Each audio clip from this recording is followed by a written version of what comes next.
We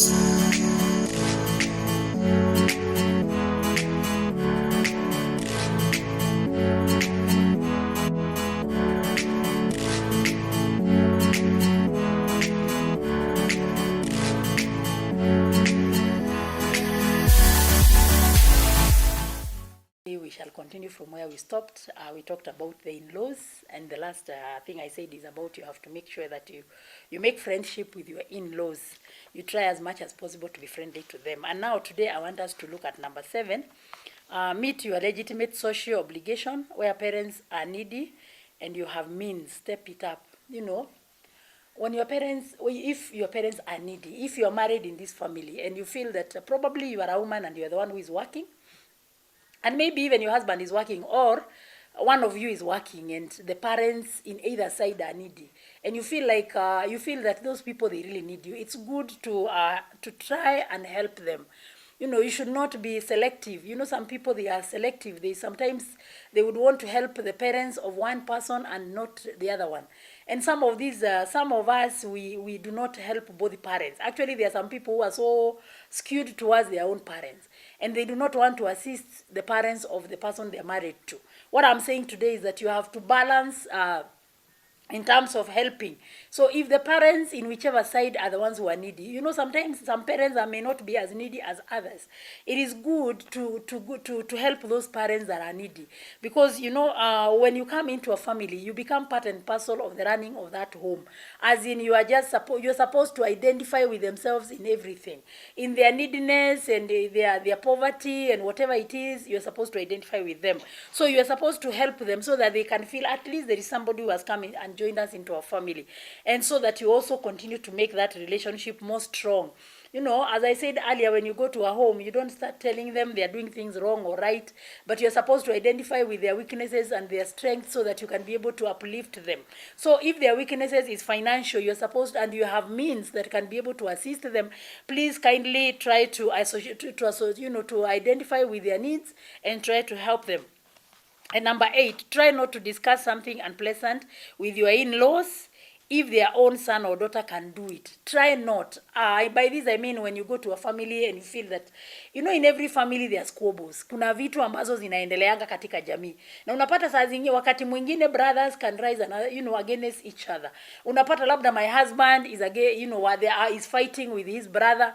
And sometimes you feel, or maybe there is a problem with the parents, or siblings have problems, and you are married in this family. You have just to be very careful the way you handle issues, because you see, sometimes we get ourselves right into the whole mess, and you find that you are the one who ndio mwenye sasa shida imekuwa ni yako. You find that when you unabaki katikati, unawacha siblings go back and they kind of iron out their issues, but you, because you are you are just part of the family, yes, but hujaingiana sana. So try so much to stay at the fence. Usijaribu sana kuingia kwa majamii. Ati sasa wewe ndio unaenda kupigana na brother in laws, wewe ndio unaenda kupigana na sister in law. Shida imeanzia kwa bwana yako ama kwa bibi yako na sister yake. Sasa wewe unaenda kuingilia hiyo vita. Inakuwa vita sasa imetoka kwa sisters, imekuwa sasa ni yako. You should try as much as possible not to show that you can even resolve those issues. Let somebody else who is part of them, you can maybe talk to the brother, one of the brothers and one of the sisters who is not affected by the squabbles or by the problem, and maybe try to tell them what your views are. Tell them, please talk to your brothers about this, let them not, so that you can try to bring peace through themselves. But don't throw yourself in the ring as if you're the one who is, part of the problem. Because sometimes you are left wondering whether you are actually part of the problem or you're trying to solve the problem, because you got right in head on, and that problem is not yours. Unafanya kwamba hata jamii yote inakuchukia kwa sababu unaingilia mambo yasiyokuhusu. It is very, very important for you to identify with them, yes, but to try as much as possible not to get into their own issues, so that you show respect.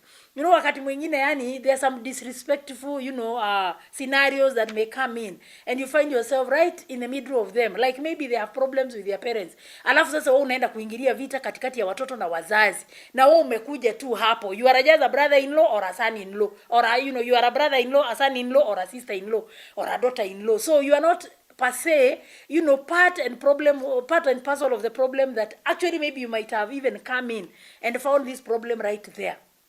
So try to try to see how they can solve their own problems by themselves, but don't get right into it, because saa zingine inakuharibia hata jina, saa zingine hata inakuharibia hata ndoa yako. They start now hating you on the process. They start maybe advising their daughter or their son that you are not the right person there. For you to maintain that respect, try to take, as a very low profile. Don't get yourself into problems that belong to another family. And number 9, settle matters of interference as quickly, or of inheritance, as quickly as possible, and prepare for prepare a will. When you get married in a family and you are like, probably you are the one who seems to umeendelea kidogo na unawasaidia financially, unawasaidia na kazi na mambo yao. Wakati mwingine, it's good to identify with your family more than the extended family. And by that I mean you are supposed to make sure that your family, you are very, very nuclear family, gets the rightful things that belongs to them. Ile vitu ambazo kama labda ni property, kama labda ni pesa, kama labda ni vitu, the ones that are rightfully theirs, let them remain theirs. Sometimes unapata kuna watu wengine, like for example men, maybe you are married to this girl and you are staying close to your family members, and this girl who is your wife seems not to have a say in whatever you have accumulated together. Inafika mahali, there are some people who have a weakness to bring in their relatives, their brothers, their sisters, their parents, are actually the ones who identify with what you have acquired or you have amassed. So you realize that in case anything happens to you, this woman hataachwa na chochote. And in fact, in most cases, unapata ya kwamba, if something happens to the man, there is a probability that the relatives of the man would come and take everything, na wanasema hii mali ilikuwa ya kijana yetu, ilikuwa ya mtoto yetu. So this woman plus the children are thrown out of the home, they are thrown out of the place, because the man died without leaving anything. It is good. It is good for your parents to know that you love your family, and it is also important for your parents to know, including your brothers and sisters, to know that all that you are and you have, it belongs to your immediate family. You are very close.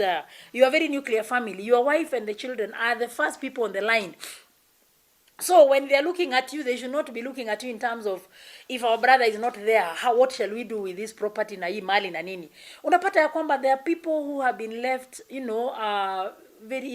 the masses of people, kwa sababu jamii yao ama bwana ya huyu mama ama baba ya hao watoto aliondoka na hakuacha maneno. It is good to write a will. Actually, in this world we are all sojourners, and we are not here for maybe too long, and we do not know how long we shall be here. So it's very important that if you have anything, you have worked for, something that you have acquired, something that God has given you, make sure that whatever it is that you have, you identify with the right people. You make sure that at least you've written somewhere, kuna kitu umeandika mahali ya kwamba hii kitu nikiondoka, so and so will take care, or so and so will take this, or so and so will be in charge of this, so that there is no conflict.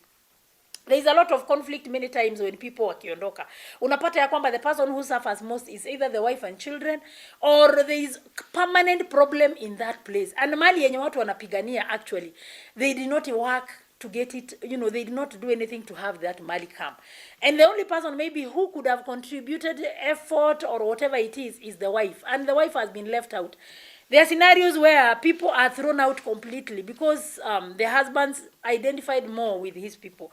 So what I'm saying is that you as a husband who understands things, it is good to be able to know that for your family to be at peace in whichever way actually we look at it. Sometimes even women have property, they have wealth. These are not the days when women used to have nothing. These days women, they have worked, wako na mali, wamama Mungu amewabariki, Mungu amewainua. It's no longer the time when women used to beg. Ati wakati wote they're just throwing hands before their husbands asking for sijui ni pesa nini. Mungu amesaidia wamama, they have gone to school, Mungu amewasaidia wamepata kibali, they have also gotten their own monies. And so sometimes even you as a woman, or you may find that you are so inclined to your family or your relatives.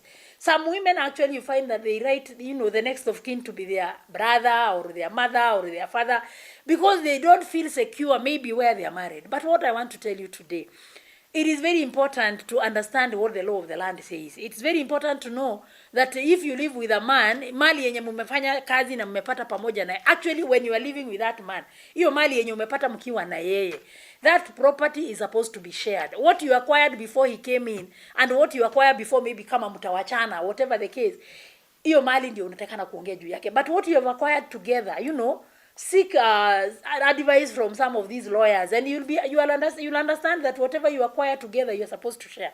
So wacha kuandika majina ya watu wengine hapo kwa wili. Sijui unaandika sijui my next of kin is my brother, na unaishi na huyu mwanaume, na huyu mwanaume ndio mnafanya kazi na yeye, na huyu mwanaume ndio anakusaidia.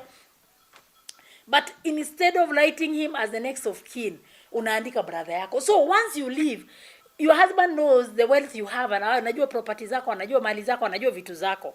So anaanza kufuatilia only to find that umeandika your brother is the next of kin. And you know, you are not living peaceful environment when you have left. You leave people, you know, fighting permanently. Unawacha watu wenye walikuwa na amani. The home that you have had peace with your children, the home that you have had peace with your husband now becomes a battleground. Why? Because you did not seek advice, or rather maybe you are so obsessed with your people that you did not even want your husband to enjoy anything that you have worked for. You can imagine this man who has been giving you support, you know, huyu mwanaume mwenye amekupea moral support, amekusaidia, mumeishi na yeye, mumefurahia, alafu all of a sudden you make your home to be a battlefield. Think about it, rethink whatever it is that you're doing, so that in your absence, in your presence or absence, your home is peaceful. Your children will not have to fight. Andika will. You are not dying tomorrow, but you can die anytime. So it is good to write a will. And number 10, from day one, resolve not to make negative remarks about each other's relatives. From day one, let your words be weighed on a scale. Whatever you are talking about the relatives of your spouse, let the words be weighed on a scale. Because some of the words we speak in these homes are the ones actually that stir up trouble.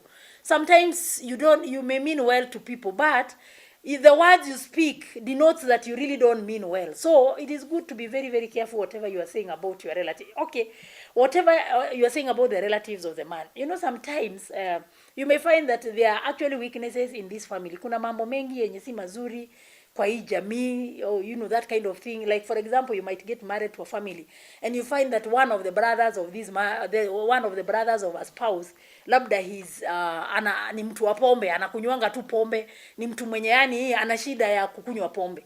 And then you look at your spouse, amefanya makosa kidogo, unamwambia no wonder hata kwenu mnakunywanga tu pombe. You know, you are like, you know, you put everybody in that basket and you are like, you know, everybody's to you does not make sense, you know. Kwa sababu kuna mtu mmoja ana shida kwa hiyo jamii. Sasa you collectively put them together and you're always abusing your spouse with the relatives. You know, let us be very careful the way we address our spouses.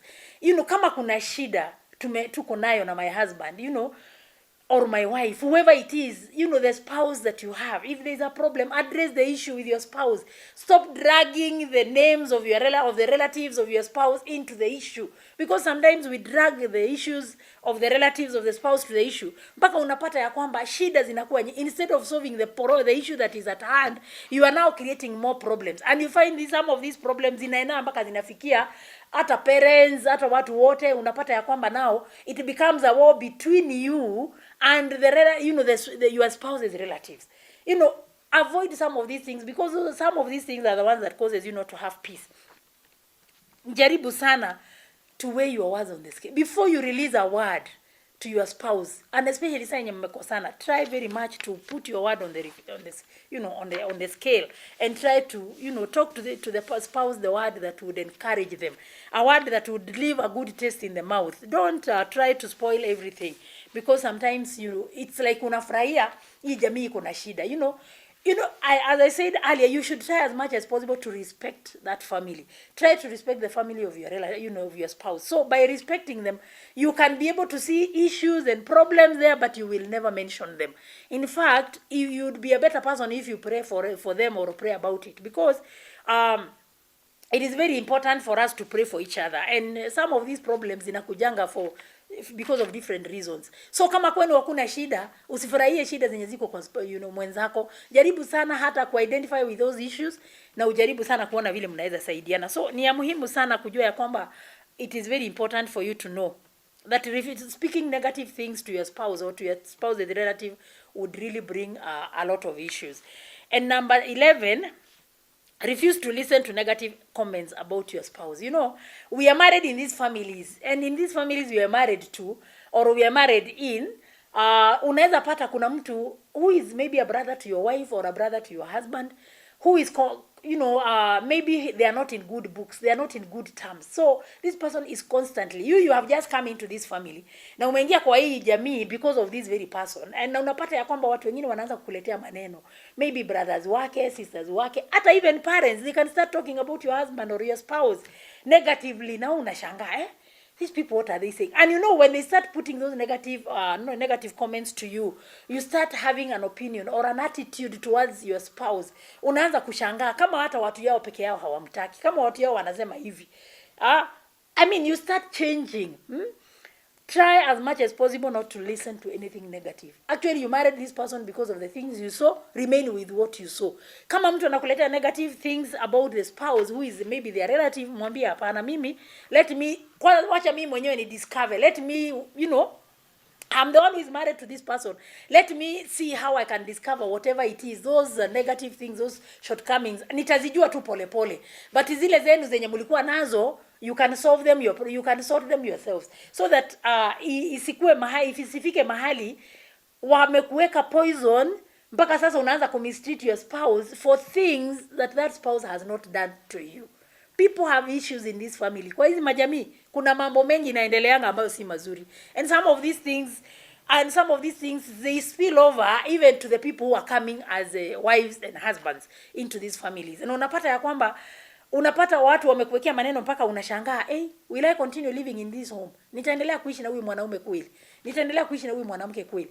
And when you are coming into this home, ulikuwa umeangalia huyo mwanaume ama huyo mwanamke, umeshajua mambo yake vizuri, mambo mengi ulikuwa umekubaliana nayo. Sasa ikianza kutoka kwa jamii, it actually poisons you. So try as much as possible to put a stop to anything negative that is coming from within. Only learn the things that you have discovered yourself. Treat your husband or your wife according to the way you have discovered or you have learned. Si vitu zenye unakuja kuambiwa. Put your ears, close your ears against any comments negative against your spouse. From whatever quarters actually.